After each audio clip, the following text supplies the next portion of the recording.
दोस्तों, अब की तरफ से वीडियो पर अच्छा रिस्पांस देखकर मैं लॉन्ग और दो एपिसोड अपलोड करता हूं, जिसके लिए आपका बहुत बहुत शुक्रिया। और वीडियो बहुत ही मजे की होने वाली है। सब दोस्त वीडियो को लाइक और चैनल को सब्सक्राइब कर लो। शुक्रिया। मैं साफ साफ बात करूंगा कि मुझे साबू के खत्म होने और गैंग वार की इन्वेस्टिगेशन नहीं दी गई, मगर नादिर खान और दीगर की वारदातों के मुजरिमों को पकड़ने का ठेका दिया गया है। और इस वक्त पूरे शहर में सिर्फ अब ही ऐसी शख्सियत बन जाते हैं जो ऐसे काम करने की सलाहियत और ताकत रखता है। मेरे पास कोई सबूत नहीं है ये कहने के लिए कि उन कार्रवाइयों में आपका हाथ है, मगर जनाब ये बात हम दोनों के जहन में क्लियर होनी चाहिए कि सच्चाई का इल्म सबको है। अब की वाक़ये से अदम दस्तयाबी के हजार सबूत होंगे, मगर सच कुछ और है। मैं बोला, एसपी साहिब, अगर सबूत नहीं है तो ये बात मैं इल्ज़ाम तराशी के ज़ुमरे में लूंगा और पुलिस को इसका हर्जाना भरना पड़ जाएगा।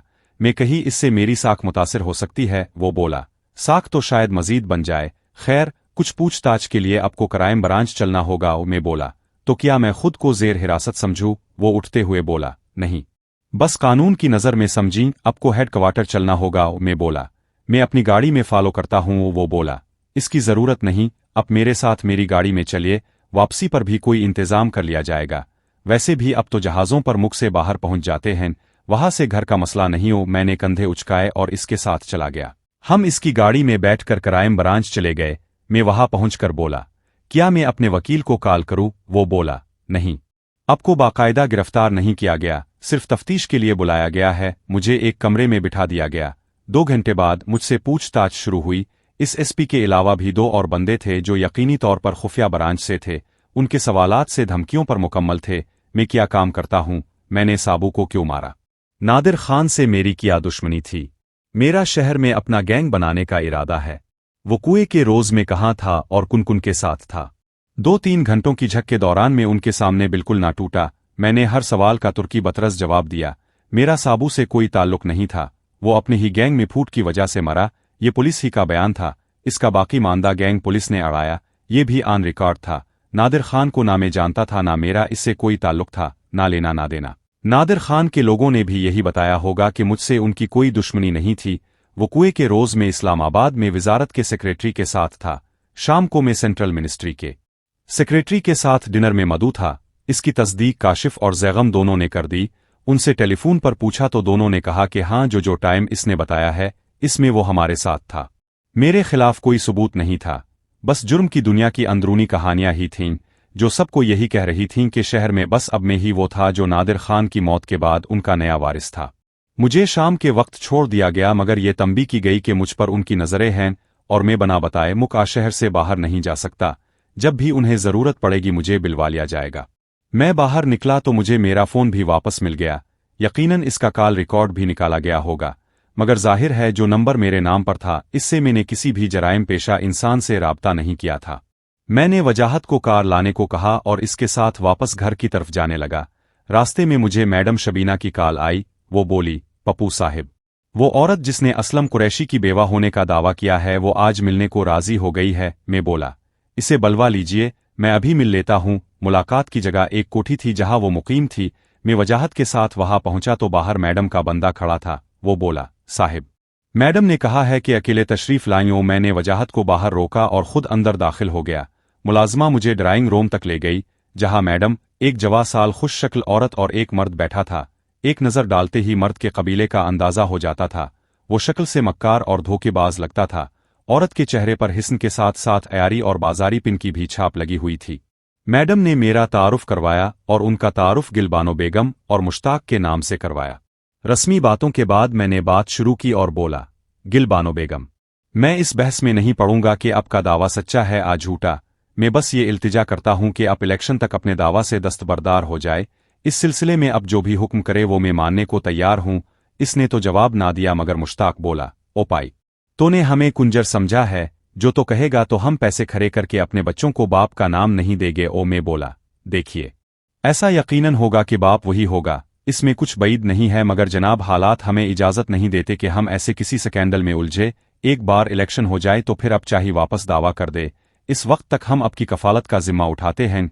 इस पर औरत बोली, ना पाई ना, ये नहीं हो सकता, मेरे सर का साईं मर गया, यतीम औलाद को हक तो मिलना चाहिए। ओ मैं बोला, हक देने से कौन मना कर रहा है?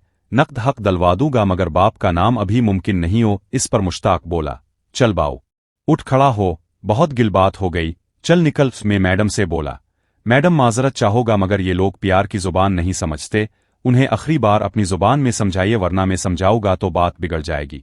इस पर वो भड़क कर बोला, ओए विडा आया तो बदमाश, तेरी बहन्नो। इसकी बात मुकम्मल होने से पहले मेरा मक्का इसके मुंह पर लगा, इसके मुंह में कई दांत टूट गए। वो बुलबुला आ, मगर मैंने इसे मौका ना दिया और लगातार 4-5 मुक्के मुंह और पेट में दिए। वो खून की उल्टी करता फर्श पर घेर हो गया। औरत चीखती हुई उठी और बोली, फुतू है। तारी तीनों मशटुंडे अंदर दाखिल हुए मुझ पर पिल पड़े। पहले जनाब फुतू साहिब थे, इसके गंजे सर पर मैंने घुमाकर हथियार का दस्ता मारा, वो तो बना चीखे ही मेरे कदमों में गिर पड़ा। तारी साहिब ने मेरे पेट में टुकर मारने की कोशिश की मगर मैंने बड़ी आसानी से वो जगह छोड़ दी। वो अपनी ही जहानत में सोफे पर जा गिरा। मैंने एक जोरदार लात इसके कूले पर रसीद दी ताकि इसे उठने में जरा देर मजीद लग जाए। हथियार दोबारा बेल्ट में उड़सा और बल्ले का मुक्का मैंने अपने जबड़े से बस चंद ही इंच पहले रोका। इसकी कलाई पकड़कर मरोड़ तो वो चीखा। इसने उल्टे हाथ से मेरे मुंह को निशाना बनाना चाहा।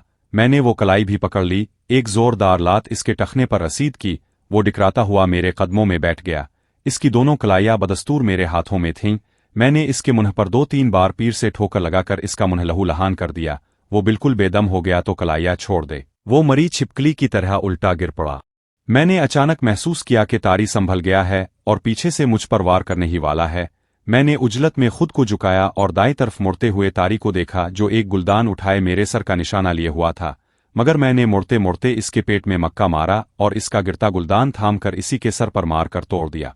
तीनों मशटुंडे महज 1 मिनट की इस लड़ाई में जमीन बोस हो चुके थे। गिलबानो मुश्ताक को उठा रही थी। मैंने गिलबानो को बालों से पकड़कर सोफे पर धकेला और मुश्ताक को गिरेबान से पकड़कर उठाया। हथियार की नाल इसकी पेशानी पर रखी और बोला, अब बकना शुरू कर, ये सब क्या तमाशा है? कौन है ये तवाइफ और ये बच्चे वाला क्या रोला है? वो बोला, तो हमें जानता नहीं, हमारे पीछे किसका हाथ है? मैं मुड़कर जर्द चारा लिए मैडम से बोला, देख लीजिए, फिर लोग कहते हैं कि पप्पू प्यार से बात नहीं करता। मैंने घोड़ा चढ़ाया और गोली इसके कानों के पास चलाई। वो चीख कर गिरा और कान पकड़कर तड़पने लगा। कानों के बिल्कुल करीब धमाका होने से खौफ और दर्द से इसकी लगी बंध गई। गिलबानो ने मोबाइल निकाला और किसी को कॉल मिलाने लगी, मगर मैंने फोन उचक लिया और बोला, इस बार गोली सीधी भेजे में होगी, जल्दी बता, वक्त नहीं है मेरे पास। वो बोला, हमें तो नदीम बाऊ ने कहा था कि ये दावा मीडिया और प्रेस में कर दोस्त में बोला, ये नदीम कौन है? मैडम बोले, रजा निजामी का पब्लिक रिलेशन मैनेजर। मैं हंसकर बोला, ओ, ये तो अपने पुराने चाहने वालों की नजर थी, मैं तो उनको भूल ही गया था। मैंने गिलबानो को पकड़ा और सोफे पर बिठाया, अपना मोबाइल निकाला और वीडियो मोड पर सीट करके बोला, अब सब कहानी फरफर बताना, वरना सबकी लाशें यही बिछा कर जाऊंगा। इस वक्त वजाहत भी हथियार थामे अंदर दाखिल हुआ और बोला, सर, गोली की आवाज आई थी, सब ठीक है ना? मैं बोला, हाँ सब ठीक है, तुम उन सबको एक जगह इकट्ठा करो, शायद उनको मारना पड़े तो लाशें ना खींचनी पड़ी। वो बोला, जी बिल्कुल बिल्कुल।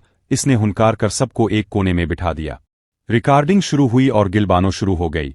जी मेरा नाम गिलबानो बेगम है, मैं हीरा मंडी में तवाइफ थी। कुरैशी साहिब मेरा गाना सुनने आते थे, बाद में उन्होंने मुझे अपने घर ही में रख लिया। 2 साल बाद मजे करने के बाद उन्होंने मुझे फारिग कर दिया। उनकी मौत के बाद मुझे नदीम बाऊ ने कहा कि वो मुझे असलम कुरैशी की जायदाद में से हिस्सा दिलवाएंगे और उनकी बेवा के तौर पर इलेक्शन में सीट भी दिलवाएंगे। मैंने प्रेस में इसीलिए बयान दिया कि मैं उनकी बेवा हूं और ये बुच्चा उनका है। ये बुच्चा जी मुझे भी नहीं पता किसका है। बस जी उनके मौत के बाद मैंने दवाई खानी छोड़ दी तो ये हो गया। मैंने सर हिला दिया कि बस इतना काफी है। मैं इस औरत और इसके दल्लाल मुश्ताक को साथ बिठाकर बोला, एक बात तुम दोनों समझ लो, हाथियों की लड़ाई में मत घिसो वरना बेमौत मारे जाओगे। इस रजा निजामी में इतना पानी नहीं है कि पप्पू से उलझ सके। ये बात इसे बता देना कि अब अगर इसने कोई भी साजिश की तो जवाब पप्पू देगा। पिछली बार एक पीर में इसे मारी थी, इस बार इसका सर उड़ा दूंगा। सबके मुंह खिल गए ये जान करके इसे मैंने पीर में मारी थी। मैं मैडम के साथ बाहर निकला तो एसपी सुहेल को अपना मुंतजिर पाया। वो बोला, तुमने तो कहा था कि तुम्हारा कोई खास बिजनेस नहीं है, ये अंदर क्या तमाशा हो रहा था? मैंने भी अब लगी लिपटी रहने ना दी और बोला, जाओ अंदर वाले, अगर मेरे खिलाफ कोई कानूनी मदद मांगे तो मुझे उठवा लेना, अभी रास्ता छोड़ो और अपना काम करो। वो बोला, याद रखना एक दिन तुम मेरे ही हाथों मारे जाओगे। मैं बोला, ये बात मुझे तुमसे पहले बेशुमार कह चुके हैं। इत्तेफाक से वो सब दोबारा बात करने के काबिल भी नहीं रहे। मैं अपनी गाड़ी में बैठा और वहां से घर की तरफ आ गया। रास्ते में वजाहत को कहा कि सुबह वो कुछ बुंदों को ले जाकर उन जमीनों पर जाए जहां मुखालिफ पार्टियां इस्मारा की हुदूद से तजावुज कर रही हैं। उनको प्यार से मेरा पैगाम दे के वो ये शरंगेजी बंद करे वरना उनका हाल बहुत बुरा होगा। वजाहत ने ही मुझे बताया कि न्यू लाइन बिल्डर्स ने इस जमीन पर कब्जे के लिए बाहर से बंदे मंगवाते हैं। ये पोठोहार के नामी ग्रामी बदमाश और मतलूब डाकू हैं। ये परेशानी की बात थी क्योंकि एक गैंग बनाया जा सकता था जो मेरे मुकाबिल खड़ा हो सकता था। घर पहुंचकर सोनी के कमरे में जानका तो वो गहरी नींद सो रही थी। मैंने इस्मारा को कॉल की और इसे बताया कि इसका एक काम हो चुका है। इस औरत को मैंने चुप करा दिया है। अब अगर वो मुंह खोलेगी तो मुंह बंद करने का इंतजाम है मेरे पास। मैंने इसे वो वीडियो एमएमएस कर दी। अगले रोज सोनी से नाश्ते पर मुलाकात हुई। शेख साहिब ने एक और मेहरबानी की कि एक कल वक्ती मुलाजमा जो रात को 8 बजे वापस चली जाती वो भी भिजवा दी। इससे मैं सोनी की तरफ से बेफिक्र हो गया। नाश्ते के बाद दफ्तर पहुंचा तो मकामी पड़ोसी हाल चाल और कल की गिरफ्तारी के मुतालिक इजहार अफसोस करने आए। मैंने उन्हें फिर से वही बात बावर करवाई कि ऐसा तो आए दिन होता रहेगा। मैडम शबीना की कॉल आई। मुश्ताक नामी इस बंदे के सरपरस्त नदीम ने उन्हें धमकाया था कि वो मुझ जैसे बंदे का साथ ना दे वरना पछताएंगी। अब जरूरी हो गया था कि इस नदीम से भी मिला जाता। इसी असना में वजाहत 2 मजरूब बुंदों के साथ दाखिल हुआ। उनमें से एक का गालिबन सर फटा हुआ था क्योंकि पट्टी बंधी थी। दूसरे के मुंह पर निशान और नील थे। इसे भी खासी मुरम्मत लगाई गई थी। मैंने पूछा, ये क्या है भाई, सुबह सुबह ये क्या सीन है? वो बोला, सर अपने 2 बंदे हैं, ये सुबह कुरैशी वाली जमीनों पर आपका पैगाम लेकर गए थे। जवाब फौरी और जारहाना मिला है। मैं बोला, अच्छा कौन है वहां का सिक्का बंद बदमाश? वो बोला, अशरफ उर्फ अछू नाम है इसका जी। पहलवान था पहले, अब बदमाशी करता है। अखाड़ा छोड़कर बंदूक वाले बंदे भर्ती कर लिए हैं इसने। सख्त दरिंदा सिफत इंसान है। मैं बोला, इसकी हिस्ट्री लाओ और इसके तमाम बंदूक वालों की भी। बंदे बुलवाता हूं, सबको एक एक करके उठाओ और मेरे पास लाओ, निकालते हैं इसकी दरिंदगी। वो बोला, सर जी किस जगह लाना है? मैं सोचते हुए बोला, एक हवेली है चट्टी कोठी के नाम से, वहां ले जाना, मैं कहलवा दूंगा। मैंने इस्मारा को कॉल की कि चट्टी कोठी के जो भी मुलाजिम आ सरप्रस्त हो इसे बताए कि शाम में मेहमान पहुंचेंगे। अगली कॉल कीसो को की। इसने अटेंड किया और बोला, जी साहिब। हुक्म में बोला, बिज्जू और 4-5 बंदे चाहिए। उनको कहो कि वजाहत के साथ 2-3 टीमें बना ले। कोई 4-5 बदमाश हैं कसूर के, उनको उठाना है। वो बोला, हो जाएगा जी, फिक्र ही ना करे जियो। इसके बाद मैंने आफताब की खैरियत दरियाफ्त की। वो दलेर और निडर पठान गोली खाकर भी बड़ा बाहौसला साबित हुआ था। इसकी हालत भी ठीक थी। आफताब और कासिम ने कई मकामात पर मेरी जिंदगी बचाई थी और वो दोनों बड़े बाहिम्मत और काबिल भरोसा साथी साबित हुए थे। खुर्रम भी अब ठीक था और लाहौर आ चुका था। मैं उनसे कम ही मिला करता था ताकि ये लोग मेरे दुश्मनों की नजरों में ना आ जाए। आलमजेब से मैंने नदीम का पत्ता जाना और इससे मिलने की नीयत से उठ खड़ा हुआ। नदीम डिफेंस ही की एक कोठी में होता था। मैं पहुंचा और इससे मिलने की ख्वाहिश जाहिर की। मुलाजिम ने मुझे ड्राइंग रूम में बिठा दिया। 5 ही मिनटों बाद एक 40-42 साल का खुश शक्ल मर्द अंदर दाखिल हुआ। इसने मुझे देखकर बोला, जहे नसीब पप्पू साहिब, जहे नसीब। आज अब से मुलाकात का शर्फ हासिल हो गया। ये वाकई खुशकिस्मती है हमारी। मैंने भी उठकर बड़े दोस्ताना अंदाज में हाथ मिलाया। वो बोला, पप्पू साहिब क्या लेगे, चाय आ काफी? क्योंकि अभी तक की इत्तलात के मुताबिक अब मैं नोशी से दूर हैंगू में बोला, ये इत्तला बड़ी दुरुस्त है। मैं हर इस चीज से दूर रहता जो इंसान को कमजोर करे। हमारे काम के लिए जरूरी है कि जिस्म तंदुरुस्त रहे और दिमाग चुस्त हो। वो तायद करता हुआ बोला, दुरुस्त फरमाया जनाब, दुरुस्त फरमाया। तो कैसे क्या खिदमत करूं? मैं बोला, मुझे इस औरत गिलबानों के बारे में बात करनी है। वो बोला, अपनी जनाब, अब क्या बातें बाकी रह गईं? अपने जो बात करनी थी वो तो अब इससे डायरेक्ट कर चुके ओ। मैं बोला, मैंने इसे प्यार से समझाने की कोशिश की थी मगर वो नहीं मानी। इसके साथी ने मुझ पर गुंडों का धौंस जमाया और बदकलामी की। निज्जता मैंने उन्हें जरा सा ट्रेलर दिखा दिया। वो हंसा और बोला, जी हाँ, ये ट्रेलर भी उनके लिए काफी से ज्यादा था। ओ मैं बोला, नदीम साहिब, मैं यहाँ इस मकसद के लिए आया हूं कि आइंदा ऐसा कोई हरबा इख्तियार ना किया जाए जिससे मेरे दोस्तों को नुकसान पहुंचे। वो हंसा और बोला, जनाब, आपके दोस्त हमारे सियासी हरीफ हैं, हमें उनसे दूबदू लड़ना तो पड़ता ही है। अब ये तो पार्ट ऑफ दी गेम है। मैं बोला, जो भी हो, मेरा काम था वारन करना। अगली बार मैं प्यादों पर वार नहीं करूंगा। वो भी संजीदा होकर बोला, अगली बार की गारंटी कौन दे सकता है? इस वक्त न जाने क्या हालात हूं। मैं बोला, जी हक, गारंटी तो कोई भी नहीं दे सकता। मैं निकला तो इसने मुझे पीछे से आवाज दी, पप्पू साहिब। रजा साहिब अब भी इस बात को भूल सकते हैं अगर अब हमसे हाथ मिला ले तो पैसा और शबाब हमारे पास भी बहुत है। मैं मुड़े बगैर बोला, सॉरी, मैं रिचकटेड को सिलेक्ट नहीं किया करता। मैं कार में वहां से निकल आया।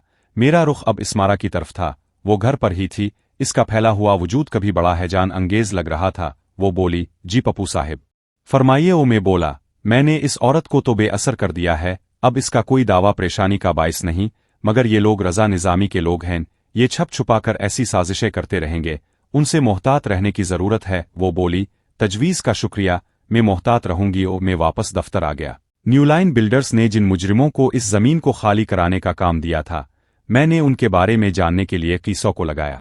दोपहर के खाने के बाद मुझे समित की कॉल आई। वो बोला, कैसे हो पप्पू? मैं बोला, फी अलहाल जिंदा हूं, अगले पिल का पत्ता नहीं हो। वो बोला, एक काम था तुमसे, कीमत अच्छी मिलेगी। ओ मैं बोला, काम भी पसंद आना चाहिए मुझे। ओ वो शौक होकर बोला, काम तो तुम्हारी पसंद का है, आखिर इसमें एक औरत इन्वॉल्व है। मैं बोला, बोलो फिर जरा जल्दी करो। वो बोला, हमारी एक खास एजेंट नेहा उन दिनों इस्लामाबाद में एक मुश्किल में फंस गई है, इसे एक ब्यूरोक्रेट के पास राज उगलवाने की नीयत से भेजा था, मगर वो वहां फंस गई। हमारा इससे हर किस्म का कांटेक्ट खत्म हो चुका है, लगता तो यही है कि वो पकड़ी गई है। तुम्हें करना यह है कि इसे बाजियाब करवाओ। अगर वो पकड़ी गई है तो इसे अंदर ही अंदर मरवा दो, ताकि वो जुबान ना खोल सके।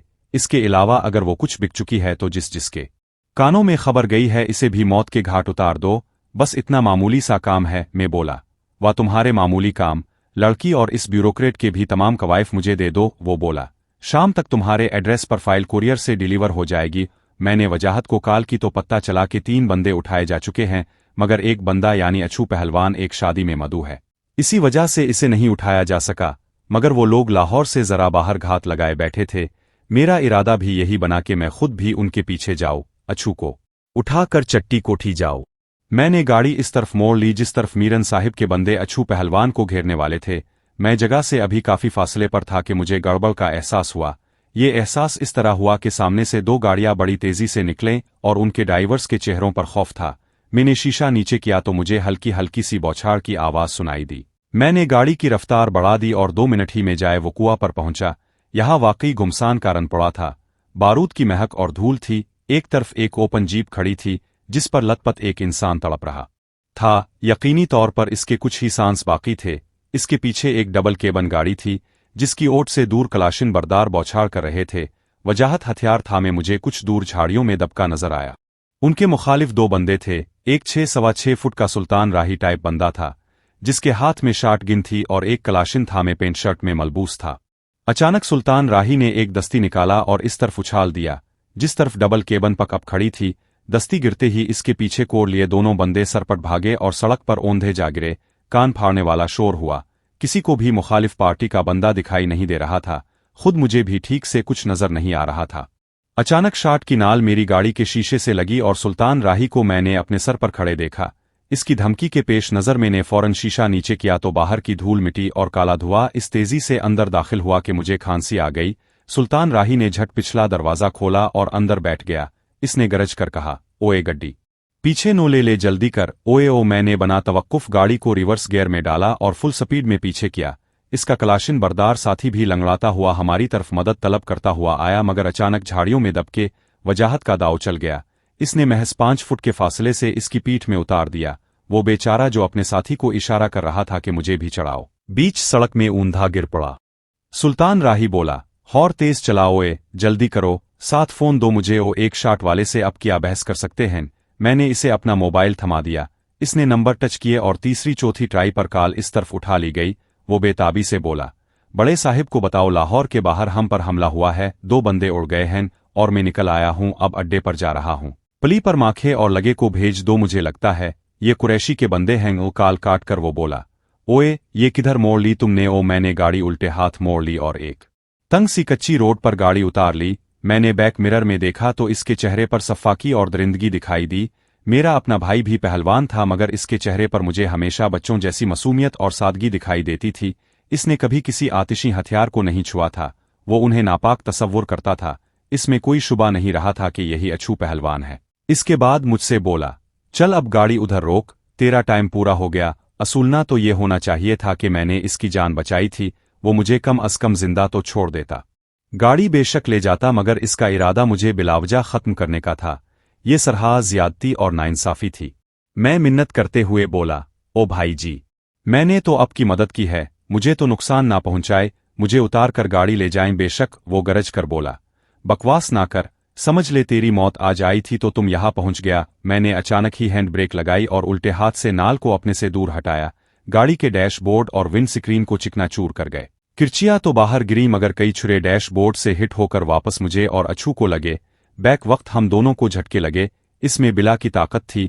मैंने कुहनी पीछे को करके इसकी नाक का निशाना लगाया। वो कराकर पीछे को उल्टा। नाल मेरे हाथ में आ गई तो मैंने इसे सीधा करने की कोशिश की। अछू ने लात मारी तो नाली विंड स्क्रीन से बाहर बोनट पर जा गिरी। मैंने उजलत में हथियार निकाला और पीछे निशाना किया। इसने किसी अड़यलसान जैसी ताकत से मेरी कलाई थाम ली। इसने अचानक ही मेरी कलाई में दांत गाड़ दिए। इसकी कुत्ते जैसे दांतों ने मेरी कलाई का जैसा गोश्त नोच लिया। मैं दर्द से करहा और हथियार मेरी मुट्ठी से निकलकर पीछे फर्श पर गिरा। इसने मेरी कलाई को छोड़ा और हथियार को कूदने के लिए नीचे झुका। मैंने अपनी लहूलहान होती कलाई को खींचा और डैशबोर्ड से बाल पॉइंट उठाकर इसकी चर्बीली गर्दन में उतार दिया। मैंने अपनी तरफ का दरवाज़ा खोला और बाहर कूद गया। वो अचानक सीधा हुआ और मुझे निशाना बनाया। मैंने जमीन पर गिरते ही बार बार जगह बदली और इसकी तमाम बौछार मुझे छूने से नाकाम साबित हो गईं। गर्दन में बाल पॉइंट की वजह से वो पूरी गर्दन घुमाने से कासिर था, इसलिए निशाने खता हो गए। वो भी डिकराता हुआ बाहर निकला। इस दौरान में भी उठ खड़ा हुआ। इसने मुझे उठा लिया और मुझे लेता हुआ जमीन पर जा गिरा। अपने फौलादी हाथों से मेरी छाती पर 2-4 घूंसे से रसीद किए और एक पत्थर उठाकर मेरे सर पर मारने लगा कि मैं अचानक ही अपनी टांग इसकी गर्दन में उड़ाकर इसे ऊपर से हटा लिया। इसकी गर्दन को टांगों के बीच फंसा कर जोर लगाया। वो बड़ी जिदोजहद के साथ ही मगर धीरे धीरे जोर लगाकर मेरी टांगों के शिकंजे को कीला करता जा रहा था। करीब था कि इसकी गर्दन छूट जाती। वो पागलों की तरह भागकर मुझ पर कूदा तो मैंने अचानक ही हाथ घुमाया। नाल मेरी हथेली से टकराई। मैंने नाल को थामा और पूरी ताकत से घुमाया। हैवानी जोश और गुस्से में पागल अछू मेरी तरफ अंधाधुंध भाग कर आ रहा था और मुझ पर बना देखे हमला आवर हुआ था। बट इसकी ठोड़ी पर लगा। यकलख्त ठोड़ी की हड्डी टूटी और अछू की भी दर्दनाक चीख के साथ इसका हैवानी जोर कम हुआ।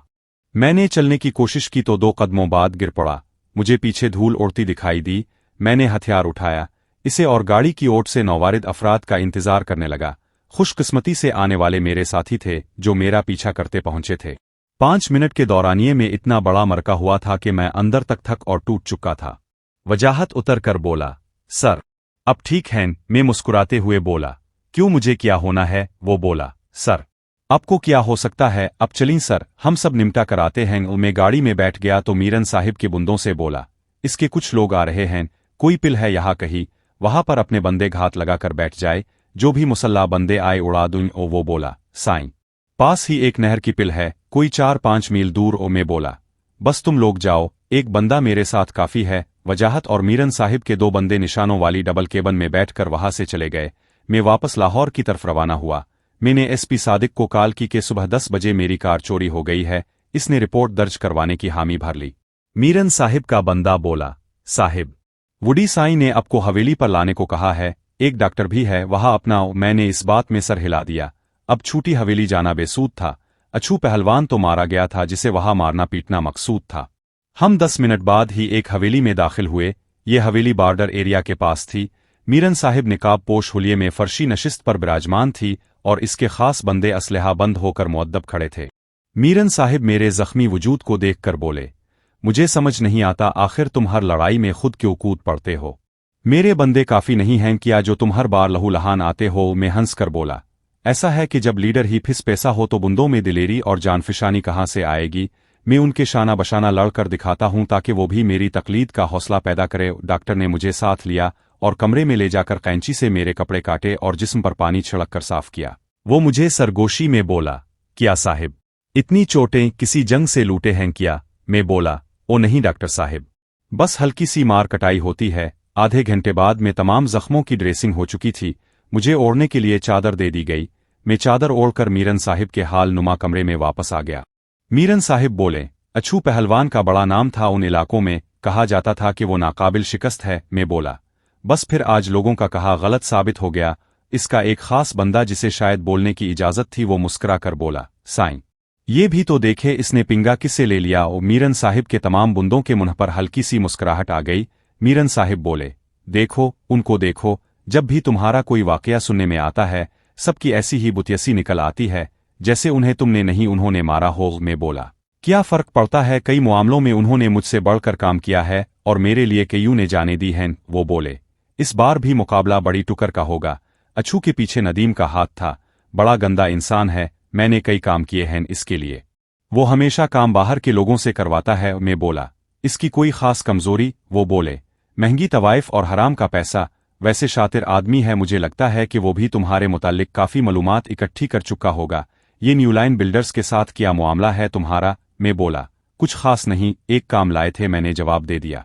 अब किस्सा बता रहा था कि पोठोहार के कुछ बंदे मंगवाए हैं उन्होंने। वो बोले, आज की बात है कि रजा निजामी को इलेक्शन कैंपेन के लिए न्यू लाइन बिल्डर्स ने 5 करोड़ दिए हैं। मैं बोला, यानी 2 दुश्मन इकट्ठे हो सकते हैं? वो बोली, जाहिर है उन्होंने तुमसे मायूस होकर उनसे राब्ता किया होगा, उन्होंने पैसा भी लिया और बुंदों से डील भी करवा दी। मैं बोला, यानी इस नदीम की अब बारी है मौत के घाट उतरने की? वो बोले, नदीम को मारने से कुछ नहीं होगा, कोई नया आ जाएगा, असल ताकत रजा निजामी की है। वो कुरैशियों से हारता आया है मगर इस बार इसने सियासी कुव्वत हासिल करना शुरू कर दी है। मैं उठते हुए बोला, अब इसके सियासी हलीफों और हरीफों पर नजर रखे, ये नदीम और बाकी बदमानशों को मैं संभालता हूं।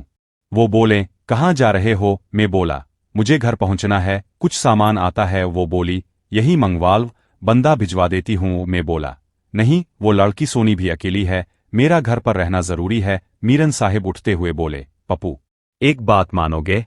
मैं बोला, जी जरूर, अब कहिए तो सही। वो बोले, मैं एक बंदा भेजना चाहती हूं जो तुम्हारे घर की हिफाजत पर ममूर हो। मैं बोला, देखिए मुझे बॉडी गार्ड टाइप बुंदों से बड़ी उलझन होती है। वो बोले, कम अज कम इस वक्त तो हिफाजत करे जब तुम रात में सो जाते हो, घर से बाहर होते हो। मैं बोला, ठीक है, मगर कोशिश कीजिएगा कि बंदा दौर से हिफाजत करे, पास ना आए। वो बोली, चलो दौर से ही सही। मैं मीरन साहिब की जाती इस्तेमाल वाली गाड़ी में घर पहुंच गया।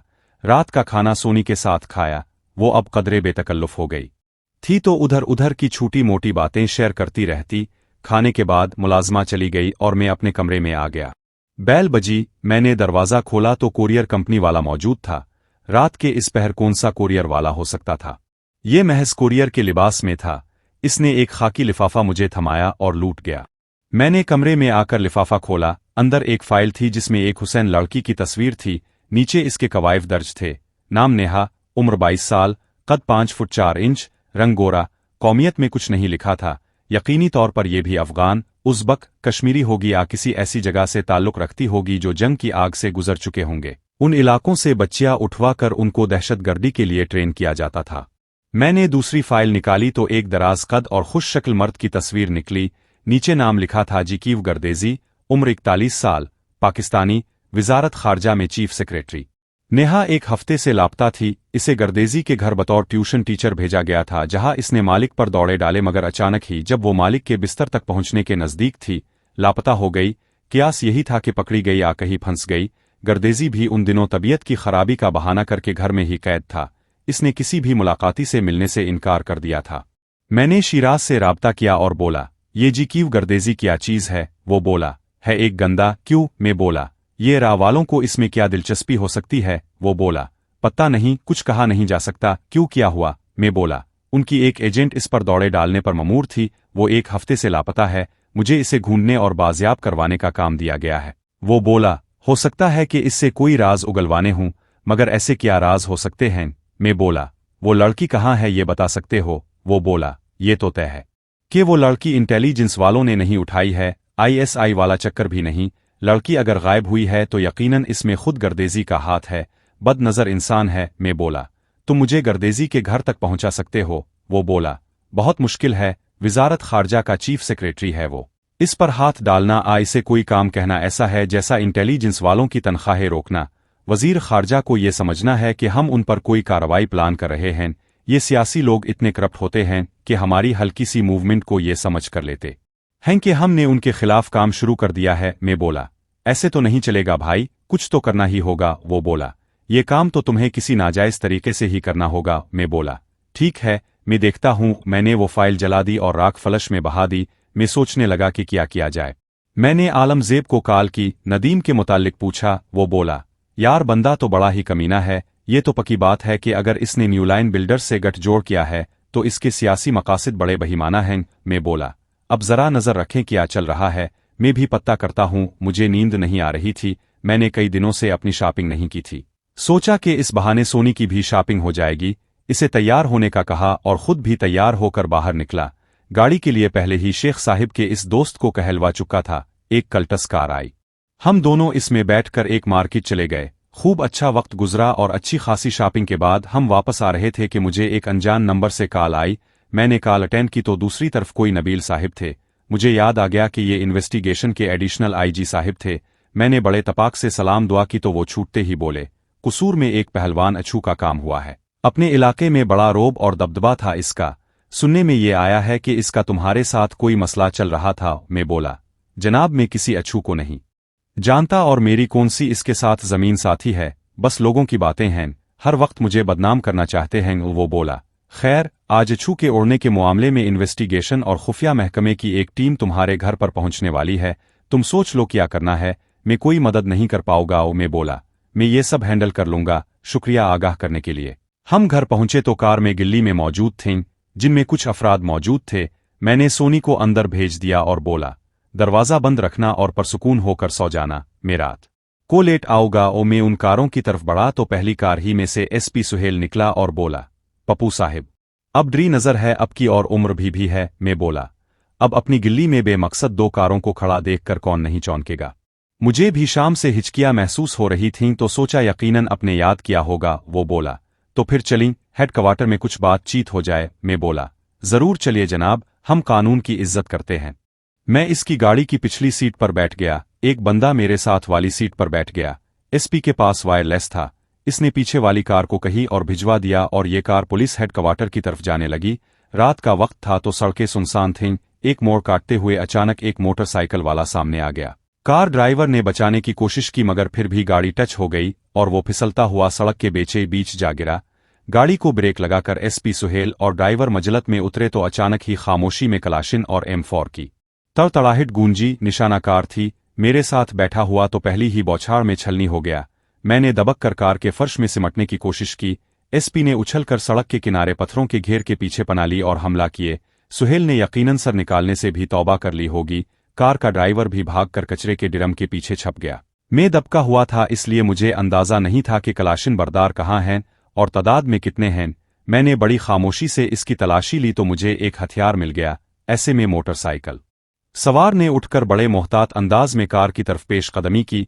इस दौरान मुझे मुखालिफ समत से भी 2-3 कदमों की आहट सुनाई दी जो कार के नजदीक आ रहे थे। ये वो कलाशिन बरदार हो सकते थे। इसने मेरी साइड का दरवाज़ा खोला। मैं आंखें मूंदे लेट गया। मेरा जिस्म देखकर वो बोला, लगता है काम हो गया है। इस तरफ से कहा गया कि मुझे बाहर घसीटा जाए। इसने मेरी भारी वजूद को गिरेबान से घसीटा तो मशीन जमीन पर गिर गया। मुर्दे से क्या खतरा हो सकता था। सो इसने दोनों हाथों से मुझे घसीटा। मैं सड़क पर इस तरह गिरा कि मेरा सर जमीन पर था। लातें कार में इसकी सीट पर। मैंने अचानक ही लात घुमाकर इसके सर पर मारी। वो झककर मेरे गिरेबान को दोनों हाथों से पकड़े हुए था। लात सर में लगने से वो दूर जा गिरा। मैंने तेजी से मशीन उठाया और कार के नीचे से हमले किए। फिर मैंने मशीन फेंक दिया और सड़क को उधर उधर देखने लगा। मुझे ये अंदाजा लगाना था कि हमला आवर फरार कहाँ से होंगे। जाहिर है कि कार्रवाई के बाद निकलना भी तो होगा। कुछ दूर बंद गिल्ली में मुझे एक वैन दिखाई दिया जो शायद आम हालात में दिखाई ना देता मगर ये हालात ही ऐसे थे कि जिनमें उन चीज़ों को नज़रअंदाज नहीं किया जा सकता था। मैंने झककर तेजी से इस तरफ भागना शुरू कर दिया। 2-3 मिनटों बाद ही मैं वैन तक पहुंच गया। वैन खाली थी और आसपास भी कोई नहीं था। मैंने दरवाज़ा खोला तो वो खिल गया। ये एक और सबूत था कि ये वैन उन्हीं की है। अग्नेशन में चाबी थी जो इस एहतियात के पेश नज़र लगाई गई होगी कि अगर वो बंदा मारा गया जिसके पास चाबी है तो बाकी फंस जाएंगे। मैंने वैन की तलाशी ली तो मुझे एक छोटे बैरल वाली कलाशिन मिल गई, साथ ही एक हथियार भी। मैंने वैन के पास घात लगाकर बैठ गया। थोड़ी देर बाद 2 बंदे वैन की तरफ आते दिखाई दिए। वो हांफते फूंकते आ रहे थे। उनमें से एक बोला, वाहला जी के लिए। मैं बोला, हूँ। मुझे मारने का काम किसने दिया था? वो बोला, नदीम साहब ने। वो बात पूरी होते ही मैंने बैक वक्त दोनों बटन दबा दिए। बंद गाड़ी में दोनों का काम हो गया और सामने की विंड स्क्रीन टूट गई। मैं तसल्ली से नीचे उतरा और नाली उठाकर तेजी से चलता हुआ इस तरफ गया जहां वो जख्मी कर और रहा था जिसका जबड़ा मैंने तोड़ा था। मैंने इस जख्मी को उठाया और बोला, उठ और जाकर बोल नदीम और वाहिले को पप्पू अनवर चौधरी वो शेर है जिसे 100 कुत्ते भी मिलकर नहीं मार सकते। तुम 2 के साथ मिलने से मुझे कोई फर्क नहीं पड़ता। मैंने इसे कूल्हों पर लात रसीद करके भगा दिया। वो लंगड़ाता हुआ एक तरफ को भाग गया। मैंने उन पत्थरों का रुख किया जिनके पीछे एसपी सुहेल था। मैं बोला, एसपी साहिब जिंदा हैं तो बताइए। मैं पप्पू हूँ। वो वहां से हैं खफीफ सी आवाज आई। मैं यहाँ हूँ। मैंने इसे सहारा देकर उठाया। वो परेशान होकर बोला, तुमने उनका मुकाबला किया? मैं बोला, बस कुछ यूं ही सा, चलिए आपको अस्पताल ले चलता हूँ। इसने हैरत से मुझे देखा और बोला, तुमने मेरी जान बचाई। मैं बोला, कोई बात नहीं, ये सब दोस्ती का हिस्सा है। हम वहां से निकले और मैंने इसे करीबी अस्पताल पहुंचाया। वहां डॉक्टरों ने इसका इलाज शुरू कर दिया। मैं वहां से बाहर आया तो एक बार फिर सोचने लगा कि नदीम और वाहिले से कैसे निपटा जाए। अब तक मुझे यकीन हो गया था कि ये तमाम गुड़बड़ाहे नदीम और इसके गिरोह की कारस्तानियां हैं, और मैंने अज़्म कर लिया कि अब उनसे भी निपटना है।